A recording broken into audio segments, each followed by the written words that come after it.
Mula po nung ako'y naging congressman, ilang beses na namin pilit pinapasa ang libreng tuition fee yung sa state colleges at state university. Ilang dekada na po yan, walang pangulo ang gustong pumirma. Nung dumating si Pangulong Duterte, pinirmahan niya. Sabi ng lahat, walang pera para dyan. Pero nung dumating si Pangulong Duterte, may pera para sa libreng edukasyon. Kaya ngayon, napakadaming nakakapag-aral ng libreng kolehiyo. Isa po ako sa may akda ng batas na yan. Kaya alam ko kung gaano kami kahirap humanap ng pondo. Pero kaya naman pala, di ba? At hanggang ngayon, pinakikinabangan ng lahat. Pero ang masaklap, ngayon ang daming utang sa mga schools. Hindi binabayaran. Bakit? Yung pera po kasi na dapat para dyan, nandoon sa Bureau of Treasury, ginagamit para sa ibang bagay. Na hindi naman dapat.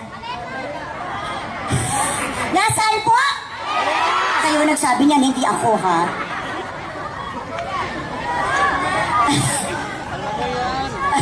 Hindi naman po, nasa Bureau of Treasury daw.